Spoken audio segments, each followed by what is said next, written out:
Today we're going to talk about if you're working out wrong. Now, you need to stop. And I'm not going to say I'm perfect and I do this off the rip. This is actually a very small change, but a very huge difference that it makes. Okay. Control. Oh, what? What do you mean control? It's not just about picking up the weight. You're like, well, that's the whole point of lifting, right? You're picking up weights and putting them down. Yes. That is the very simplistic idea of it, but it's also about controlling the weight, right? Because without control, it's imbalanced. It's kind of rushed, right? And usually when you rush anything, what happens, right? It usually something gets forgotten, or you actually might end up taking longer to get to your desired place or your desired outcome when you rush for something. So you can't, and you know, you've heard the saying, can't rush perfection. Now, I don't believe in such perfection, but you can't rush like true progress. You know what I mean? You cannot rush this. You cannot rush progress. Progress comes at the speed that it will go, and you cannot rush. If you try to speed it up, this is why, like villains in movies, right? Oh, we can speed this up. We can make it. We can make it come faster. You know what I'm saying? We can make it go faster. It's like, wait, we're not there yet. And then what it ends up blowing up, or you know, ends up turning into a zombie virus or something. I don't know, some crazy shit like that, right? But we not them type of niggas around here. Okay? We don't do that. We ain't these type of dudes that gonna let this shit. You know what I'm saying? We're not just here to pick up weights. We here to get swole. We here to get cut. We here to fucking build muscle. You get me? Build health. Because health is wealth, as they say. You know? Now these, I imagine you have never heard these words in your life. I didn't hear these words in my life, and I was a pretty consistent gym goer. Okay? Actually, no, I was a huge gym goer. You feel me? And then I heard these two words. And I was like, concentric. You said, what are you talking about? And concentric, based off of the prefix of this word, means contract. Okay?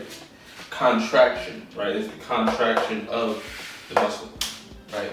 That's when you basically lift the muscle. That's when you basically are in the motion of lifting the weight, right? That is the concentric, right? If I'm doing a bicep curl, that is the concentric, right? Then you have the eccentric.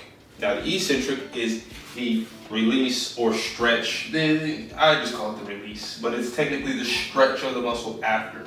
And this is actually very important because most people kind of do this often, although they don't have the control, right? So the eccentric is the big piece, right? Because the eccentric is basically resistance, right? That is where actually the most muscle is felt. It's through the resistance of the weight going down. This is why most people, right, and this is another thing, why people have joint pain and why they end up getting these muscle tears and this and that, because they're just throwing this shit up, man.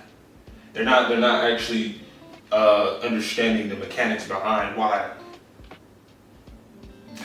you're doing this or why you should be doing this. They're just kind of doing it, which, like I said, that's still better than somebody that's not doing anything.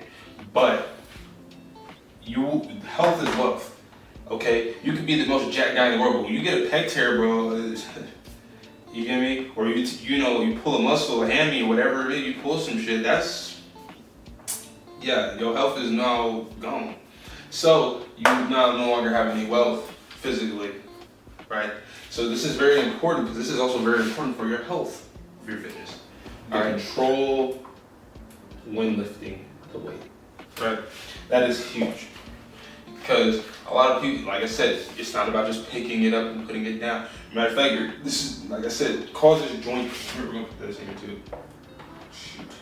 Causes joint pain, future injuries, if done wrong, right? That's huge, man. You don't want these. You don't want injuries, okay? You have to, this is very, very important, right? Because have you ever seen those videos of these guys that they're huge and putting on weight, but then they get a pector. And how did that happen? This is why this happens. It's because they're kind of just putting it up. All right, they're not stretching. They're not actually taking control of the concentric or the eccentric. And the concentric, I would say, is actually, I mean, to prevent for your health, I would say this is the most important piece. Because how you lift it can really affect not only just your gains, but just how your muscles react. Your muscles are basically conditioned to it, right? And then you get to the eccentric, right? Which this is the release, right? And this is the control of resistance, right?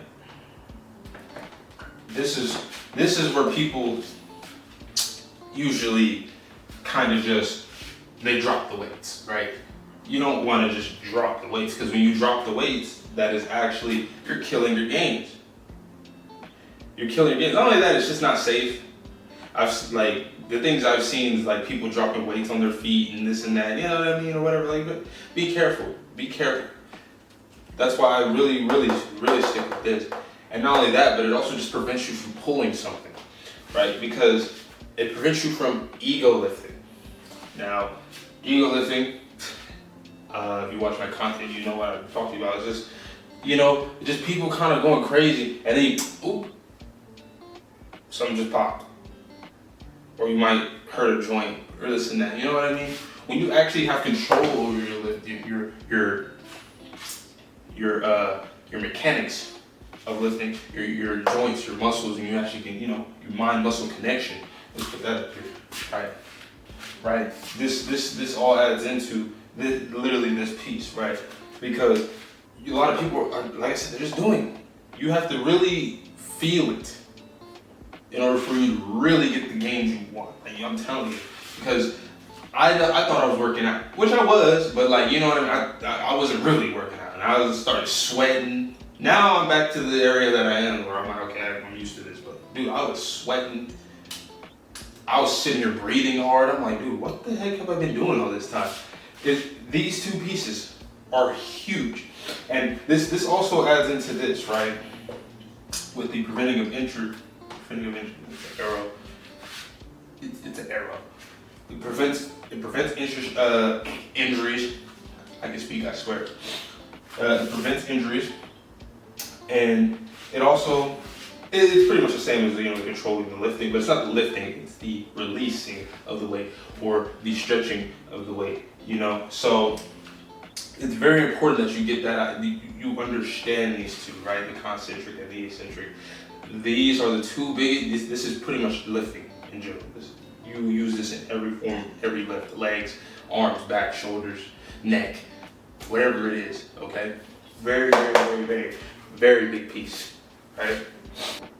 Now, what is a rep range? Well, a rep range is usually, when you're doing a set, a lot of people say, oh, you gotta do 10 reps of this and this and this. No. Because if you keep doing 10 reps of that same exact weight for a month straight, you'll never get nowhere. And so this, right, because we'll talk about what I'm referencing just a second ago was progressive overload. But we'll get into that in a second. This is how you gauge when you should add weight, or you should go down in weight, because you've probably been ego lifting all this time, and now you're finally realizing, like, oh shit, I need to chill out, which you should. Trust me, I've been there, all right? So, rep range. Now, your rep range, I'm gonna use my rep range. Some people do differently, right? I do 8 to 12 reps. Purely because this is the one I've showed, therefore I use this one. And honestly, I like it. It's not that bad. 8, I feel like it's a good number to try to reach. Some people would do, 6 to 10 reps. What is another one I think I've heard? I think I've heard somebody say 16 to 20, which I think that's a little much, especially for building muscle, by the way. And this is for building muscle mainly, right? This is for growth. This is for growth, muscle growth. If you want big biceps, big legs, or quads, and better abs, this is how you. This is the simple. This is it. This is how you do it. All right. And so these are the rep ranges, right? Now, for example, 8, 16, and 6.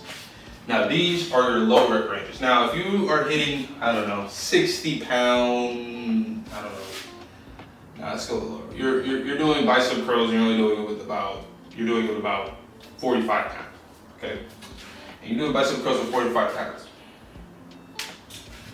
If you only get to 8, you're not. You probably need to go down in weight because you're not hitting the sweet spot. And the sweet spot is usually anything past that number, right? 9, 10, 11, right? 12 now. 12, the upper limit. I'm gonna put these on top. The upper limit. Lower rep limit. Right. Just gonna connect that. Connect this. Oh shit. Right. And then this. The higher rep limit. Right. That's the higher rep limit. Now, when you're at the higher rep limit, that means you need to go up in weight. All right? Because it's too easy. Does that make sense? Is it starting to make sense? That means if you get to this point, that means too easy. So you gotta add some weight, which we'll get into the next piece of that progressive overload. But and then this, when you only hit 8 or 16 or 6, that means you need to go lower in weight. That means it's too hard. All right, so if it's too hard, that means you gotta go down a bit.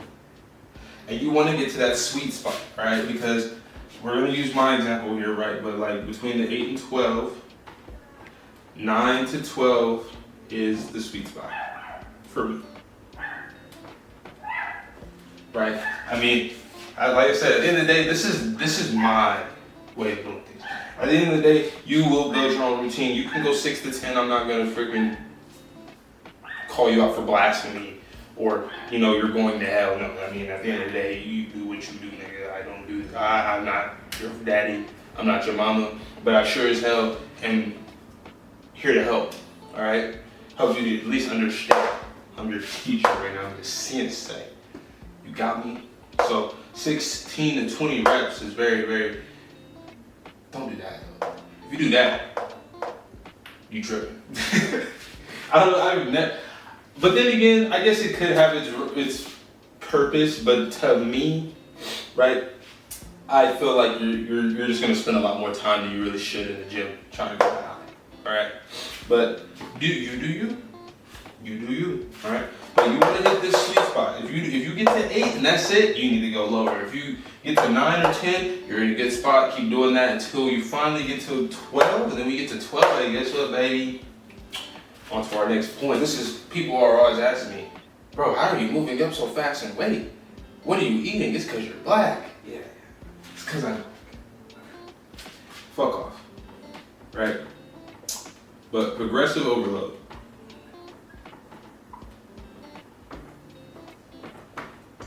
Oh yeah, this shit right here, baby. This is like the holy grail. This is the end all be all, nigga. This is the one hit KO, one punch man fucking thing that you need to fucking understand in order to get paid. I'm so like, oh man, this is really where it's at, right? And you'd be surprised. People just be lifting, like it's crazy to me. It really is. How people just be lifting the same way every single day. But what progressive overload is, look, check this out, check this out. When you progressively add weight to your lifts, well, not just any lifts, but your maximum lifts, right?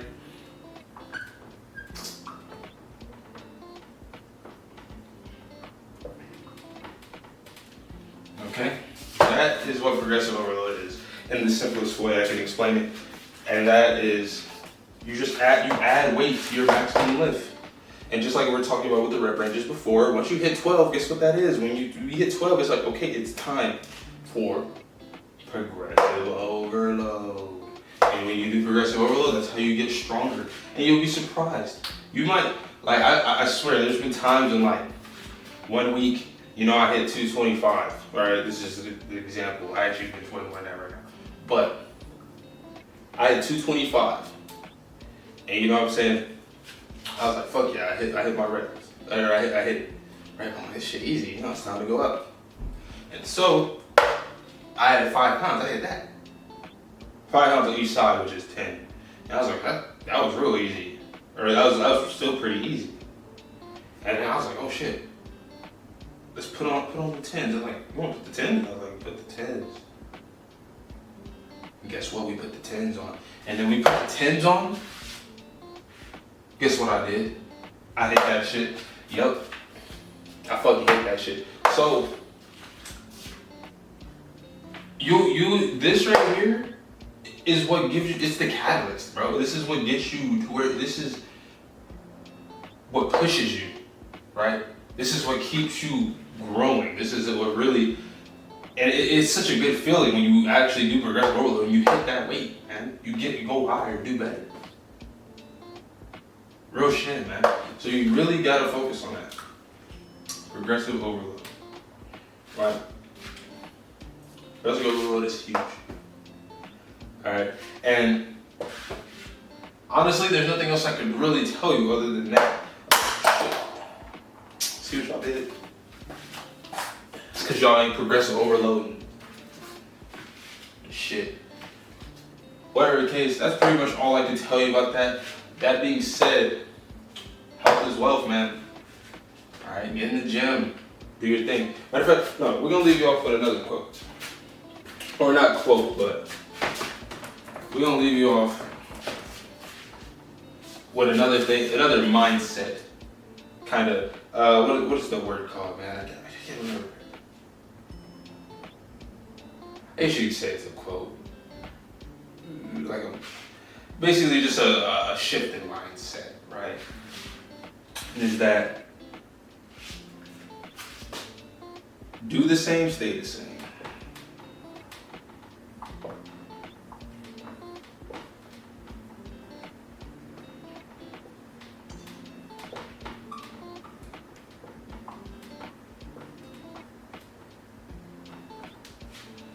Alright? Because as long as you're doing the same exact thing, you're going to you should expect the same exact result. Nothing. Whatever it is, you're not going to gain muscle or put on weight or lose weight, whatever it is. If you're doing the same exact thing. Alright? That's what makes you stay the same. So go up with some weight.